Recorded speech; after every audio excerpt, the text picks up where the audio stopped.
లైంగిక ఆరోపణలు ఎదుర్కొంటున్న JDS MP Prajwal Revanna arrest అయ్యారు. బెంగళూరు పోలీసులు అర్ధరాత్రి దాటాక అరెస్టు చేశారు.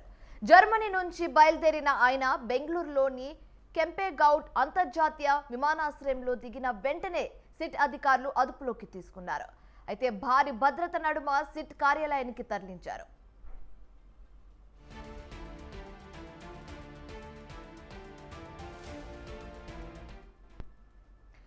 మాజీ ప్రధాని దేవేగౌడ్ మనవడు అయిన ప్రజ్వల్ రేవన్న ఎన్డీఏ కూటమి తరఫున హసన్ నుంచి ఎంపీగా బరిలోకి దిగారు. పలువురు మహిళలపై ఆయన లైంగిక దాడి చేస్తున్నట్లు వీడియోలు సోషల్ మీడియాలో వైరల్ కావడంతో ఆయన ఏప్రిల్లో దేశం విడిచి పరారయ్యారు. ఇప్పటి వరకు రేవన్నపై 3 కేసులు నమోదయ్యాయి. 4 సార్లు నోటీసులు, ఒక arrest warrant, blue corner, red corner నోటీసులు జారీ అయ్యాయి. దౌత్య పాస్పోర్ట్ రద్దు చేసేందుకు కేంద్ర విదేశాంగ శాఖ చర్యలు చేపట్టింది.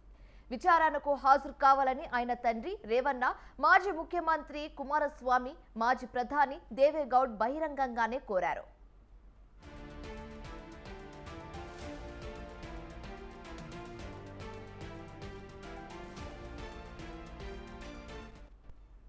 అయితే ఈ నేపథ్యంలో తనపై నమోదైన కేసుల విచారణకు సహకరిస్తానని, ఈ నెల 31న సిట్ ముందుకు హాజరవుతానని ఇటీవల వీడియో సందేశంలో రేవన్న పేర్కొన్నారు. మరోవైపు బెంగళూరు కోర్టులో రేవన్నకు ఎదురుదెబ్బ తగిలింది. ఆయన ముందస్తు బెయిల్ పిటిషన్ను ప్రజాప్రతినిధుల ప్రత్యేక కోర్టు తిరస్కరించింది.